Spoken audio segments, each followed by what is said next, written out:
The crystalline towers of Nexus Station stretched into the void like frozen lightning, their surfaces reflecting the light of a dozen nearby stars. Ambassador Wu Jin pressed his palm against the observation deck's transparent aluminum, watching. Shuttles from 47 different worlds dock with the massive diplomatic complex. 3 months of preparation had led to this moment, humanity's first formal introduction to the Galactic Council. Nervous? Asked Dr. Heywan, his cultural advisor, as she approached with 2 steaming cups of synthetic coffee. The dark liquid was one of the few Earth luxuries they'd been permitted to bring aboard the neutral station. Wu Jin accepted the cup gratefully, inhaling the familiar aroma. Terrified, he admitted with a wry smile. We're representing our entire species to civilizations that were building star bridges when our ancestors were still discovering fire. Through the massive viewport, he could see the diplomatic quarter, a section of the station where beings of radically different physiologies could interact safely. Methane-breathing Quillians floated in their environmental suits alongside the towering insectoid hive speakers. Graceful energy beings from the Spiral Nebula danced through specially designed containment fields, their forms shifting between blue and gold as they communicated through controlled electromagnetic pulses. The human delegation felt impossibly small by comparison. Wu Jin's team consisted of just 12 people: linguists, scientists, military observers, and trade specialists. They had studied every available record of these species, learning what little information had filtered through third-party contacts and intercepted transmissions. But standing here, surrounded by the casual displays of technology that humanity could barely comprehend, Wu Jin felt like a child who had wandered into a university lecture hall. "Sir?" Colonel Byung-ho approached, his military bearing slightly stiff in the station's lower gravity. "The preliminary sessions begin in 20 minutes. Intelligence briefing confirms what our long-range sensors detected. Several delegations are requesting private audiences with you." Wu Jin nodded, straightening his formal diplomatic uniform.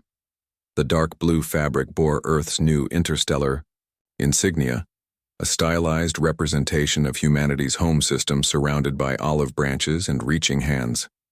The symbolism felt almost naive now, surrounded by species whose histories spanned millennia of interstellar politics. The main council chamber was a marvel of engineering that accommodated the environmental needs of dozens of different species simultaneously. Gravity fields, atmospheric zones, and radiation shielding created invisible boundaries that allowed beings of vastly different biologies to occupy the same space. Wu Jin took his assigned position in the new species section, a small platform that felt exposed under the attention of so many alien eyes and other sensory organs he couldn't identify.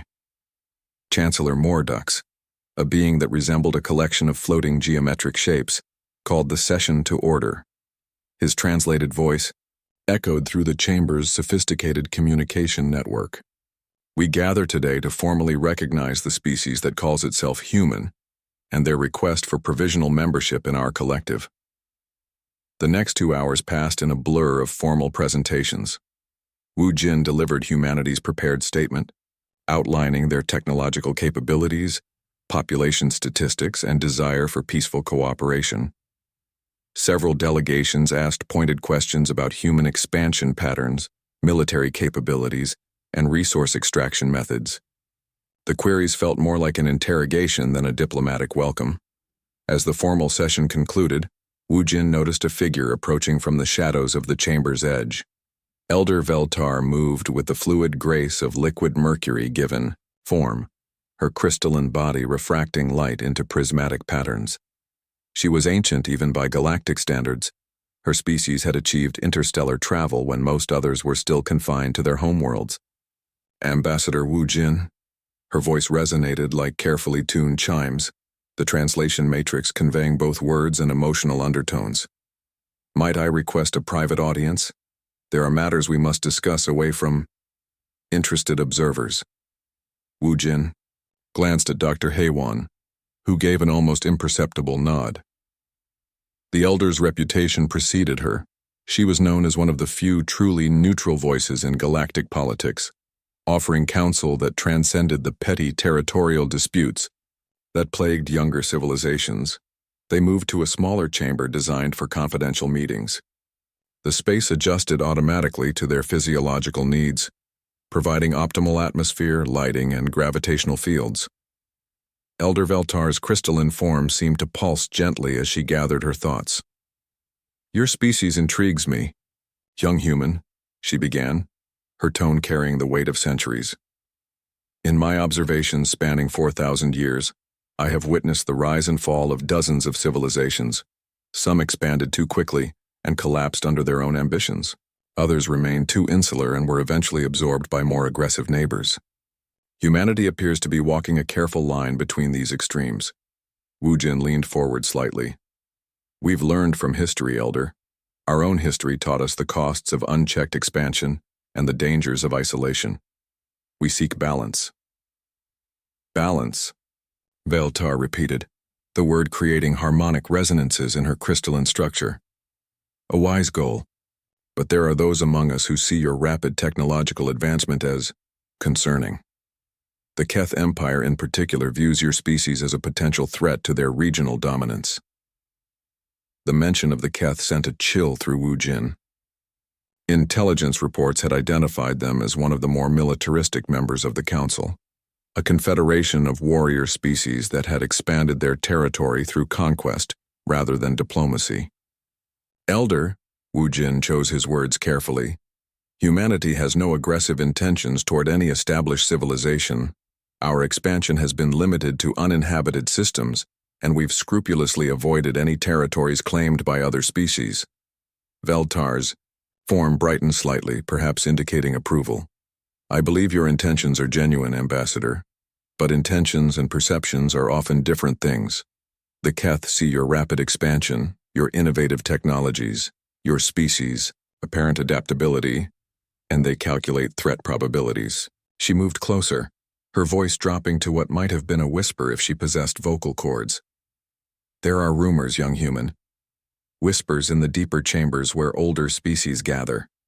Some speak of preemptive action, a demonstration of strength to discourage human ambitions before they grow too large to contain." Wu Jin felt his blood run cold. "Are you saying they're planning military action against human colonies?" "I am saying," Veltar's prismatic eyes seemed to focus directly on his soul, "that there are those who believe your species is weak because you choose diplomacy over conquest. They see your peaceful overtures as evidence of frailty rather than wisdom. They are gravely, catastrophically mistaken." The weight of her words hung in the chamber's recycled air. Wu Jin tried to process the implications while maintaining his diplomatic composure. "Elder, what do you know about humanity that they don't?" Veltar's form pulsed with what might have been ancient amusement. "I have studied your species' history, Ambassador. Your wars, your literature, your art, your myths. Other species see only your recent centuries of relative peace and assume this represents your true nature. They have not delved deeply enough into your past. They have not truly understood what drives your species when pushed beyond tolerance." She gestured toward the viewport, where Earth's pale blue dot was barely visible among the distant stars. "Your people have a saying, 'Beware the fury of a patient man.' The Keth Empire has never encountered a species that embodies this principle so completely." "What should we do?" Wu Jin asked, abandoning diplomatic protocol for direct honesty. "Prepare," Veltar said simply. "Hope that wisdom prevails, but prepare for the possibility that it will not. And when the time comes, if it comes, show them exactly why older species learned long ago to fear the darkness that sleeps in human hearts." As she glided toward the chamber's exit, Veltar paused. "I will attempt to counsel patience among the more aggressive factions. But understand, Ambassador, if they choose to test your species, they will learn why we survived the last great galactic war and why we choose our conflicts very, very carefully." The door sealed behind her, leaving Wu Jin alone with thoughts that chilled him to the bone. Somewhere in humanity's peaceful colonies, families were going about their daily lives, unaware that ancient powers were weighing their fate in distant council chambers. He activated his secure communicator, knowing that the next message he sent would change everything. Priority Alpha transmission to Fleet Command. He spoke into the device. Operation Lighthouse is authorized. Notify all colonial administrators. The galaxy just became a much more dangerous place. The morning sun cast long shadows across the golden wheat fields of New Busan, its amber light filtering through the atmospheric processors that had transformed a dead rock into humanity's most successful agricultural colony. Director Kyung-soo stood on the observation deck of the Colonial Administration Building, watching automated harvesters move through the endless rows of genetically modified crops that would feed 3 entire star systems. The atmospheric nitrogen levels are finally stabilizing in Sector 7, reported Yoonji, his daughter and the colony's chief terraforming engineer. At 28, she possessed her father's steady determination but burned with the passion of someone who had literally helped reshape a world. Another 6 months and we can begin Phase 3 agricultural expansion. Kyung-soo smiled, pride evident in his weathered features. New Busan represented humanity's greatest terraforming achievement. A barren world transformed into a garden paradise in just 15 years. 50,000 colonists now called it home, from the sprawling agricultural complexes to the research stations studying extremophile organisms in the planet's polar regions. Your mother would have been proud, he said softly, watching a flock of Earth-originated birds, genetically modified for the local atmosphere, spiral through the alien sky. She always said we weren't just planting crops, we were planting hope. Yoonji's expression grew serious as she activated her tablet, scrolling through the latest reports from deep space monitoring stations. Father, we're still receiving those strange energy signatures from the outer system. Chief Scientist Min-ho thinks they might be gravitational anomalies from the binary pulsar in the next system over, but you don't agree, Kyung-soo finished, knowing his daughter's instincts well. She had inherited her mother's intuitive grasp of complex systems, whether they were planetary ecosystems or stellar mechanics. The patterns are too regular, Yoonji said, her fingers dancing across the holographic display. Natural phenomena don't usually maintain such precise intervals, and there's something else. The signals have been getting stronger over the past 72 hours. Before Kyung-soo could respond, the building's emergency communication system crackled to life. Security Chief Dae-jung's voice echoed through the corridors, tight with controlled urgency. All department heads to the command center. Priority Alpha, this is not a drill. Father and daughter exchanged worried glances before hurrying through the building's corridors. The Colonial Administration Center bustled with activity as department heads gathered around the main tactical display. Chief Scientist Min-ho looked pale as he manipulated the holographic projections, showing massive objects moving through the outer system. Long-range sensors detected them 18 minutes ago, Min-ho reported, his voice steady despite the tremor in his hands. 47 vessels of unknown configuration, approaching from the direction of the Keth border territories. Estimated time of arrival, 6 hours, 34 minutes. The room fell silent, except for the hum of processing equipment and the distant sound of agricultural machinery continuing its work outside. Mining foreman Young-ho broke the silence, his voice rough from years of working in the deep excavation sites. Are we sure they're hostile? Could be traders, explorers. They're not broadcasting any identification signals, Security Chief Dae-jung replied grimly, and their approach vector is designed for maximum tactical advantage. These aren't explorers. Director R. Kyung-soo studied the tactical display, his mind racing through contingency plans that had always seemed theoretical. New Busan was a peaceful colony, focused on agriculture and research. Their defensive capabilities consisted of a few orbital platforms designed more for asteroid deflection than military engagement. Send an immediate message to Earth and the nearest military outpost, he ordered. Full emergency protocols, then begin evacuation procedures for non-essential personnel. Father, Yoonji spoke quietly, her engineering mind already calculating possibilities. The deep shelters in the mining complexes could protect maybe 3,000 people, but 50,000? The implications hung heavy in the recycled air. New Busan had been built for growth and productivity, not siege warfare. The colonists were farmers, scientists, engineers, and their families. People who had come here, to build a new world, not to fight a war. Hours passed in frantic preparation. The colony's small fleet of cargo vessels began evacuating children and elderly to the outer moons, while the remaining population prepared for the worst. The deep mining shelters, originally designed for industrial accidents, were hastily converted into survival bunkers. Young Ho coordinated the mining teams, his scarred hands steady as he supervised the installation of emergency life support systems. His wife Soo Jin worked alongside the medical teams, converting storage areas into triage centers. Their twin daughters, Nari and Ye Jin, helped organize supplies with the quiet efficiency that came from growing up in a frontier colony where everyone contributed. The alien fleet dropped out of hyperspace at the system's edge exactly when predicted. The vessels were unlike anything in human databases, organic curves mixed with crystalline structures, their hulls pulsing with bioluminescent patterns that suggested both advanced technology and predatory intelligence. "Incoming transmission," announced Communications Officer Jae-hyun, his young face pale in the glow of his instruments. "They're using standard galactic protocols." The main screen flickered to life, revealing subprime Nexval of the Keth Empire.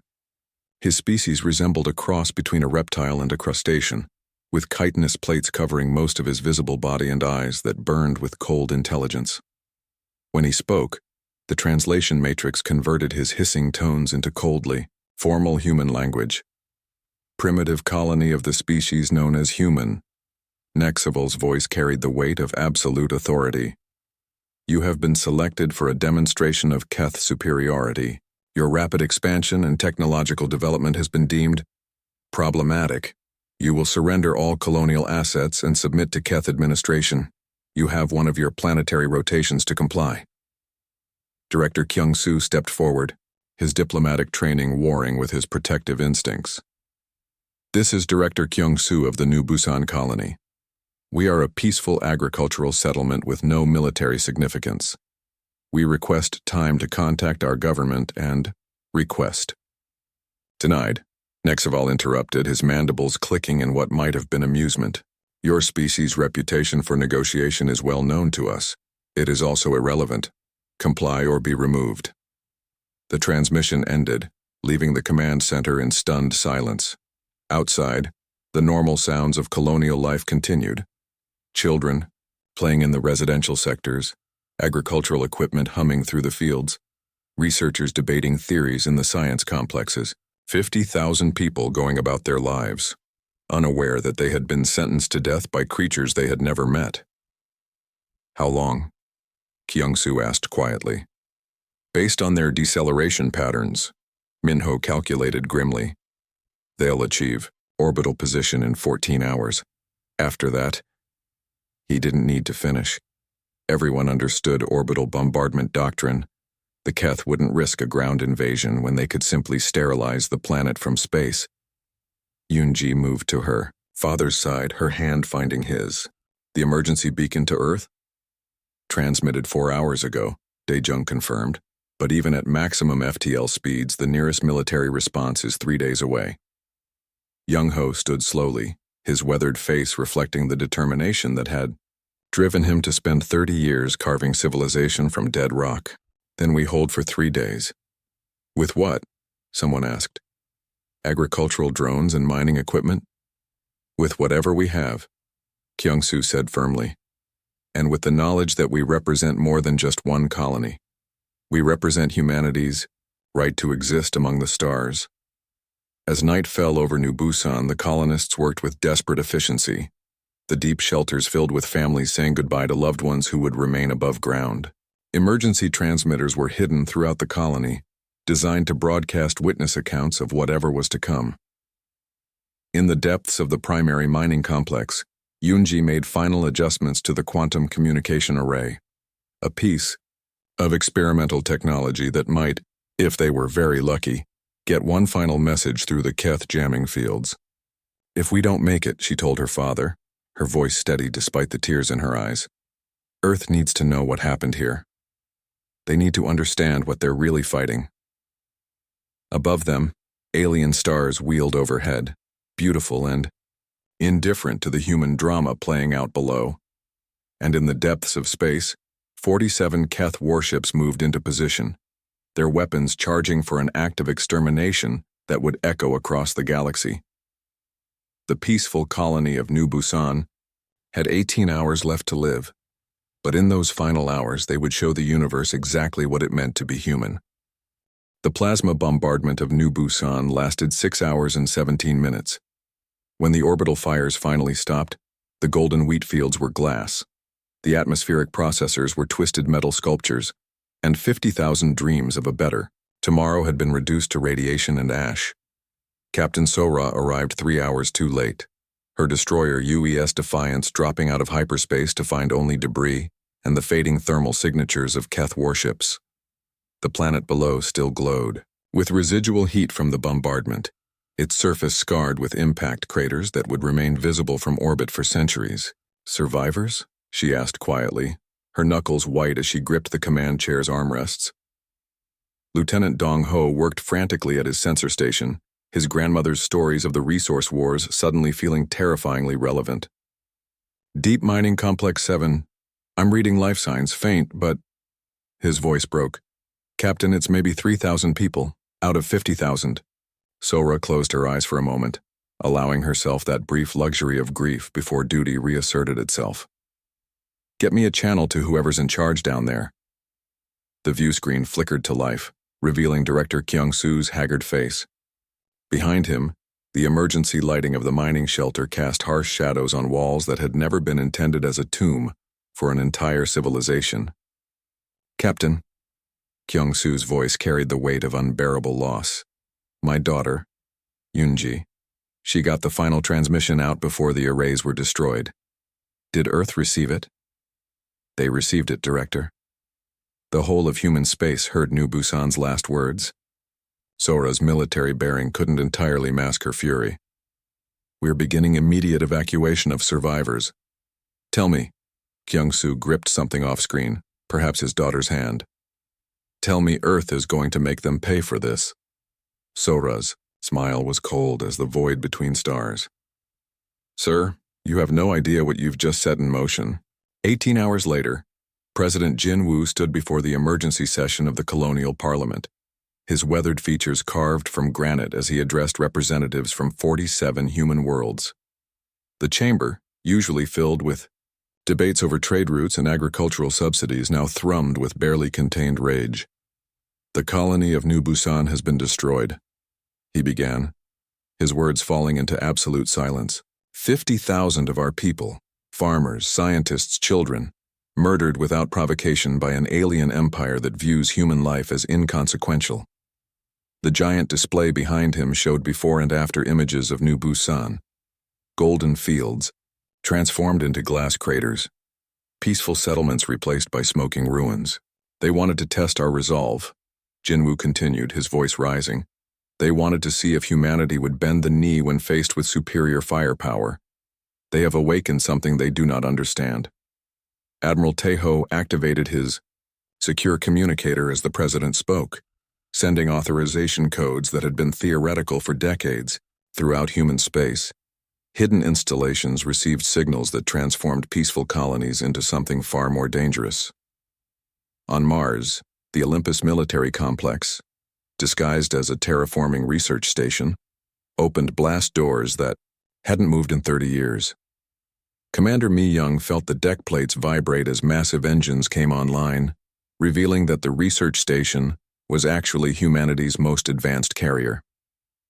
Beyond Pluto, engineer Sang-ho watched as civilian cargo haulers docked with what appeared to be asteroid mining platforms. Within hours, bulk freighters were emerging with hull modifications that violated every interstellar treaty humanity had never signed. Merchant vessels transformed into warships, their holds now carrying weapons that bent the laws of physics. Dr. Bora stood in her laboratory beneath Luna's surface, watching as decades of theoretical research became terrifyingly practical. The Pandora protocols, weapon systems so devastating that their mere existence had been classified beyond even military clearance, received their first activation codes since development. "How long?" Admiral Taeho asked as he joined her in the sterile laboratory. "The production facilities have been running at minimal capacity for 15 years. Dr. Bora replied, her fingers dancing across holographic displays that showed impossible technologies. Full military production? We can have the first Pandora, devices deployed within 72 hours. And the other projects? Bora's smile would have frightened the Keth more than their own nightmares. The Lazarus protocol has been tested extensively. The Ghost Squadron technologies are ready for field deployment. And the Rage protocol? She gestured toward a secure section of the facility. We have 3,000 volunteers from New Busan, survivors. They understand what needs to be done. Young-ho stood in the Rage protocol facility, his body bearing scars from the New Busan bombardment, and his eyes holding something that made hardened military psychologists step back. Around him, other survivors underwent the same process, psychological conditioning that transformed grief into something far more dangerous. The human brain, explained Dr. Taewon, the Rage protocol's chief architect, typically inhibits certain responses to prevent trauma. We're removing those inhibitions selectively, channeling the survivor's emotional state into tactical effectiveness. The first batch of Rage soldiers, officially designated as New Busan Reapers, emerged from their conditioning with a reputation that spread through military channels like wildfire. They felt no fear, acknowledged no pain, and whispered the names of the dead as they trained with weapons that other species considered mythological. How do you stop them? A training instructor asked Dr. Taewon after watching Young-ho dismantle, a combat simulation designed to challenge enhanced soldiers. You don't, Taewon replied simply. That's the point. Throughout the galaxy, other species watched humanity's response with growing unease. Elder Veltar observed from her crystalline ship, her ancient consciousness processing patterns that younger civilizations couldn't comprehend. The humans are not mobilizing an army, she communicated to the other elder species through quantum-entangled thought networks. They are conducting a funeral, and they are very, very good at it. The Aquarian Collective, a peaceful federation of aquatic species, sent urgent messages to the Galactic Council. Their mathematical analysis of human industrial patterns suggested mobilization on a scale that defied conventional military theory. They're not just building weapons, reported Deep Singer Moreland to the Emergency Council session. They're converting their entire civilization into an instrument of war. In 72 hours, they've activated production capabilities that should have taken years to develop. Chancellor Mordux processed this information with the cold calculation of his crystalline species. How is this possible? Our intelligence suggested human military capacity was limited to colonial defense forces. Our intelligence, Elder Velter interjected, her voice carrying harmonics of ancient sorrow, was incomplete. Humans are a species that prepares for wars they hope never to fight. What we observed was their peacetime posture, not their true capabilities. The Keth Empire celebrated their easy victory with typical brutality. War Prime Gixtar declared, humans broken, and began planning the conquest of Earth itself. Victory parades marched through Keth cities while propaganda broadcasts proclaimed the superiority of Keth arms over human weakness. Subprime Nexival, however, felt increasingly uneasy as intelligence reports reached his command ship. Human vessels were moving throughout their space in patterns that suggested coordination on a terrifying scale. War Prime, he transmitted to his superior. The humans are not behaving as expected. Their response pattern suggests what? Gixtar's reply dripped with contempt. Fear? Panic? Exactly what we intended.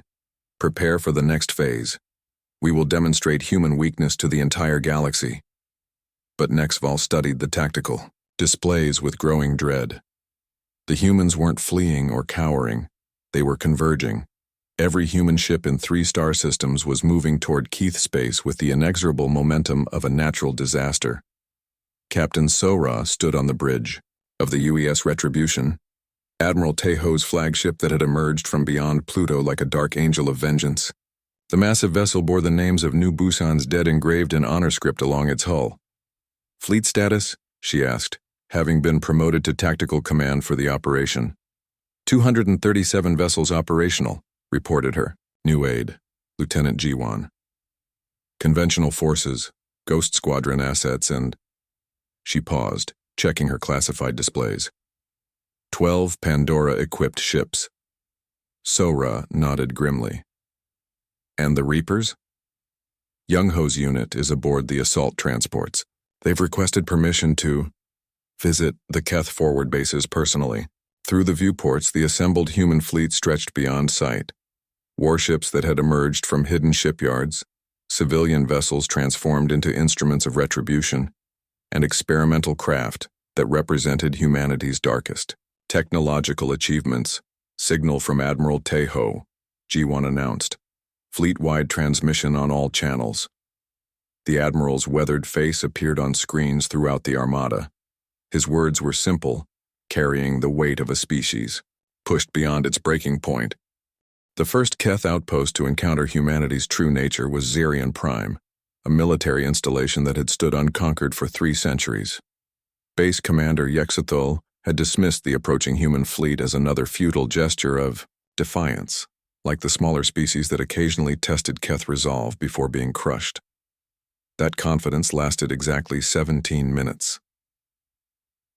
Commander Mi Young led the Ghost Squadron's inaugural assault, her fighters phasing in and out of reality, using technology that made Keth sensors register impossible readings. Her ships appeared as quantum echoes, existing in multiple probability states simultaneously until the moment they chose to strike. Target the command center, Mi Young transmitted to her pilots, her voice carrying the cold precision that had made her humanity's premier test pilot. Make them understand that distance is no protection. The Keth defense grid opened fire on empty space, their targeting computers struggling to lock onto vessels that technically didn't exist in normal spacetime. Meanwhile, Mi Young's squadron materialized inside the station's shield perimeter, their weapons already charging. Base Commander Yexethul watched in horror as his supposedly impregnable fortress was systematically dismantled by craft that moved like nightmares made manifest. The Ghost Squadron's weapons didn't just destroy their targets, they erased them from existence, leaving behind voids in spacetime that hurt to look at. Impossible, Yexethul hissed, his mandibles clicking with disbelief. No species possesses such technology.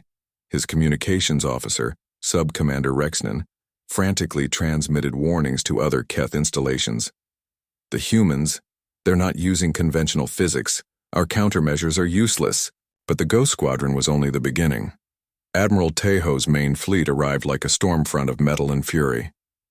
The UES Retribution led the charge, its hull bearing the names of New Busan's 50,000 dead in letters that glowed with bioluminescent fire.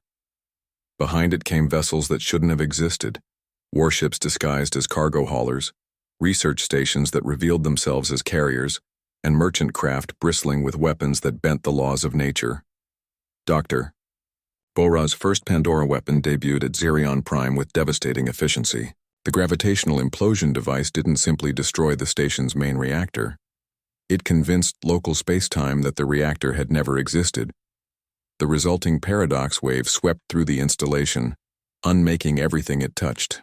With mathematical precision, Captain Sora watched from the Retribution's bridge as 3 centuries of Keth military engineering simply stopped being.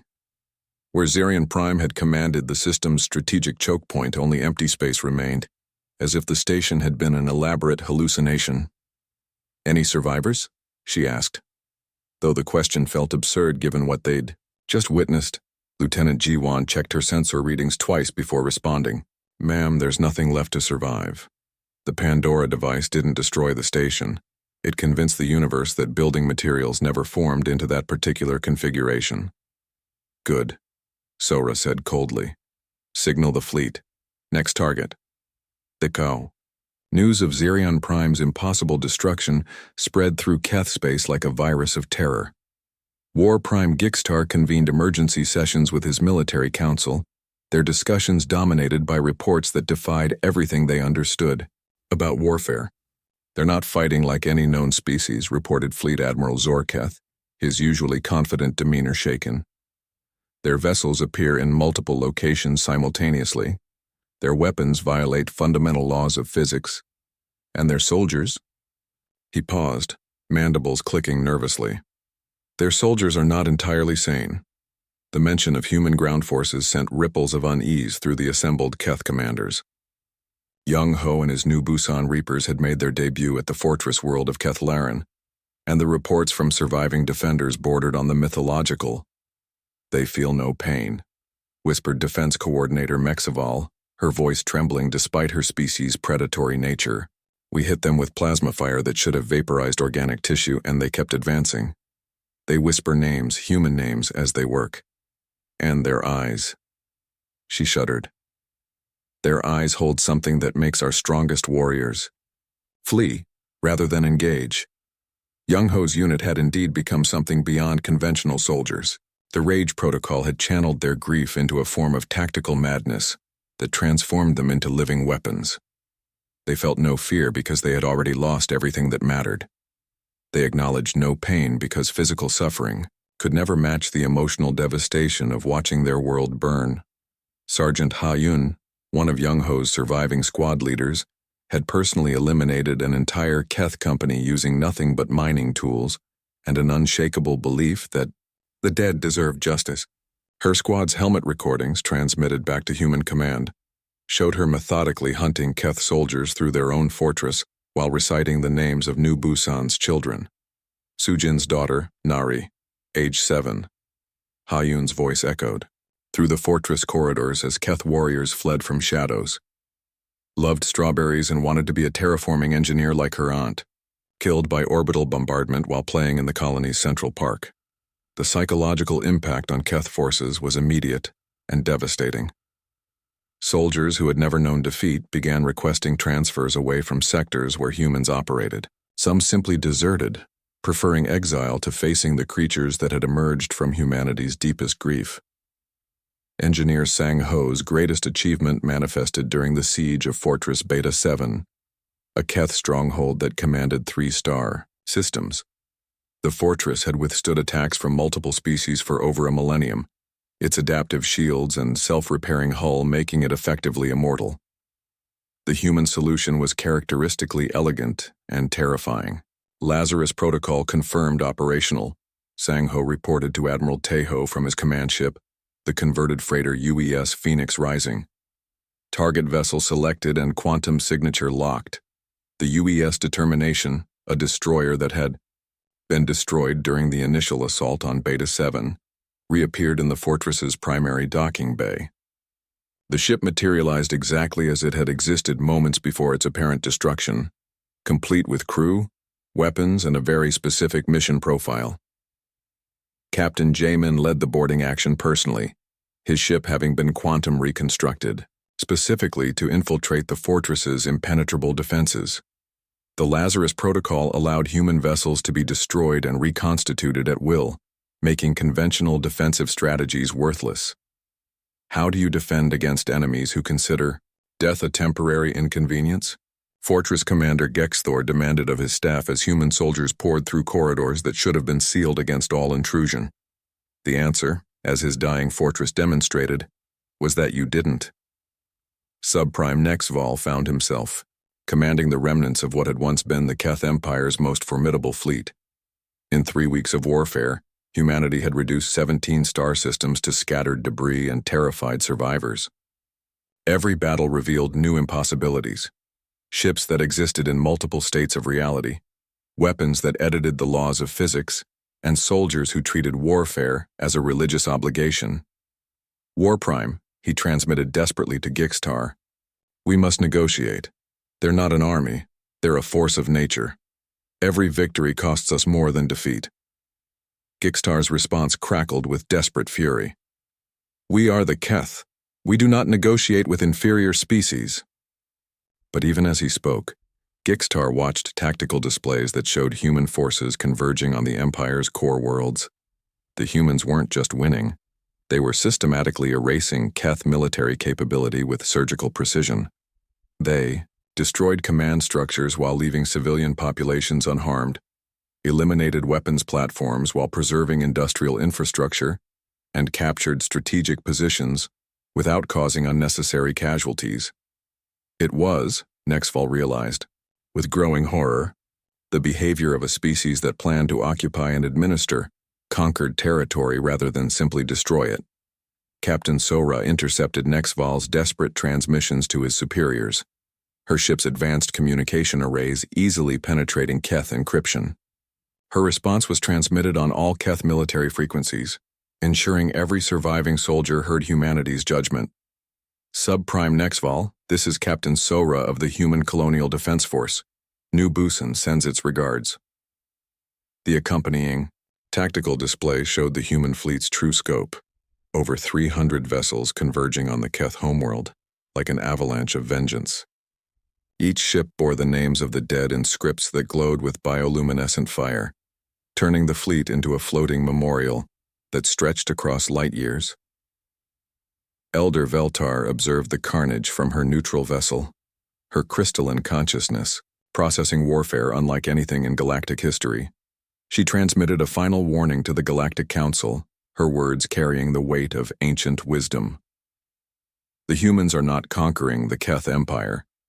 They are conducting a funeral service for their dead. And when humans grieve, entire civilizations learn the difference between war and justice. The Keth homeworld of Kethmaran had never known fear. For 3 millennia, it had stood as the Empire's beating heart, its crimson skies unmarred by foreign vessels, and its warrior society convinced of their own invincibility. Now, as War Prime, Gigstar stood on his palace's highest tower. He watched as human ships blotted out the ancient constellations. The armada hanging in orbit defied comprehension. 300 vessels of impossible design stretched across the heavens like a metallic aurora, each ship bearing the names of New Busan's dead in letters that pulsed with bioluminescent fire. The flagship UES Retribution dominated the formation, its hull inscribed with 50,000 names that could be read from the planet's surface. How many of our worlds remain? Gigstar asked Defense Coordinator Vexmar, his voice hollow with defeat. None, War Prime. Vexmar replied, her mandibles clicking with barely suppressed terror. 17 star systems, gone, not conquered, erased. Their fleets, their installations, their military capability. It's as if they never existed. Gigstar's claws scraped against the observation deck's railing. 3 weeks ago, he had commanded the most feared military force in the local galactic arm. Today, he ruled over a single world surrounded by creatures that treated the laws of physics as suggestions and warfare as a form of applied grief. Admiral Tejo materialized on the bridge of the Retribution, his quantum-entangled communication array allowing real-time coordination across light years. Beside him stood Captain Sora, her scarred features bearing the weight of command that had transformed her from a patrol officer into humanity's instrument of justice. Status report, Tejo commanded, his weathered face reflecting the glow of tactical displays. All Keth military assets neutralized, Sora reported with clinical precision. Orbital defenses have been convinced that they never achieved structural cohesion. Planetary shield generators are operating normally, but believe they're protecting an uninhabited world. Their fleet exists in a quantum state where they simultaneously won and lost every battle they've ever fought. Dr. Boraz's Pandora weapons had achieved a level of sophistication that made traditional warfare obsolete. Rather than destroying the Keth homeworld's defenses, she had simply edited their operational parameters until they defended empty space, while ignoring the very real human fleet overhead. Civilian casualties? Tejo asked, his tone carrying the weight of a species that remembered its own capacity for both mercy and justice. 0, Sora confirmed. Surgical precision throughout the campaign. Military targets eliminated, infrastructure preserved, population centers untouched. They'll be able to rebuild their civilization under appropriate supervision. In the depths of the Retribution's Memorial Bay, Young-Ho knelt before a holographic display showing New Busan as it had existed before the bombardment. The golden wheat fields, the research complexes, the children's playground where Nari and Yejin had spent their final morning, all preserved in digital amber for the 3,000 survivors who carried their memory. Director Kyung-soo approached slowly, his daughter Yoon-ji beside him. The survivors of New Busan had been given special status aboard the flagship, their presence serving as both witnesses and judges of humanity's response to genocide. "It's time," Kyung-soo said quietly. "President Jin-woo is ready to address them." Young-ho rose, his movements carrying the controlled precision of the Rage Protocol conditioning. Around him, other New Busan Reapers prepared for what would likely be their final operation, not as instruments of vengeance, but as witnesses to mercy. President Jin-woo appeared on every screen throughout Kethmoran, his image transmitted directly through their planetary communication networks. The translation matrices carried not just his words, but the emotional undertones that made his message unmistakable in its sincerity. "People of the Keth Empire," he began, standing in the Retribution's memorial chamber surrounded by the names of the dead. "I am President Jin-woo of the Human Colonial Federation. You have experienced our capacity for warfare. Now you will witness our capacity for justice." On the planet below, millions of Keth citizens watched in stunned silence as the human leader continued. "Your military leaders chose to test our resolve by murdering 50,000 innocent people. You have learned that humanity does not break. We adapt. You destroyed one of our worlds. We have taken 17 of yours. The debt is not yet paid, but today we offer you a choice." The tactical displays showed the true scope of human capability. Hidden shipyards beyond Pluto, industrial complexes that dwarfed anything in Keth space, and technologies that suggested humanity's peaceful appearance had always been a mask concealing something far more dangerous. "We could end your civilization today," Jin-woo stated with the certainty of absolute power. "Our weapons could convince your homeworld that it never achieved geological stability. Our soldiers could edit your species out of evolutionary history. Our technologies could make your entire empire a footnote in someone else's textbook." War Prime Gikstar felt his legs give way as the implications became clear. The humans hadn't just defeated the Keth Empire, they had demonstrated the ability to retroactively prevent it from ever existing. "But," Jin-woo continued, his voice carrying harmonics of both threat and promise, "humanity chooses mercy, not because you deserve it, but because our dead demand justice, not extinction." Elder Veltar observed the proceedings from her crystalline vessel, her ancient consciousness processing the implications of humanity's demonstration. She transmitted to the emergency session of the Galactic Council, her words carrying the weight of 4 millennia of experience. "The humans have achieved something unprecedented," she communicated through quantum-entangled thought networks. "They have demonstrated the ability to wage total war while maintaining absolute moral precision. They have become something that has never existed before, a species capable of perfect justice." The new Busan Accords that followed represented a fundamental shift in galactic power dynamics. The Keth Empire became the first civilization to sign a treaty that effectively placed them under human supervision, their military capability permanently limited, while their industrial capacity was redirected toward humanitarian efforts. Dr. Bora stood beside a planetary-scale Pandora weapon, its targeting systems locked onto Kethmoran's core. With a gesture, she could unmake the homeworld of 6 billion beings. Instead, she paused the firing sequence at 99% completion, leaving the weapon as a permanent reminder of human restraint. "This is our mercy," she transmitted, to Gikstar directly. "Your world continues to exist because we choose to allow it. Remember that choice when you make decisions about other species." Young-ho found himself standing in the ruins of what had been New Busan's Central Park, now transformed into a memorial garden aboard the Retribution. The holographic recreation was perfect in every detail, from the Earth-originated flowers to the playground equipment where children had played on their final morning. Yoonji approached, her terraforming expertise having been redirected toward creating memorials that would outlast stars. "The Keth are requesting permission to contribute to the memorial," she said softly. "They want to include their own apology as part of the permanent record." Young-ho nodded slowly, feeling the Rage Protocol's conditioning begin to recede as justice transformed back into grief. "Nari would have liked that," he said, remembering a 7-year-old girl who had dreamed of making dead worlds bloom. She always believed people could change if you gave them the chance.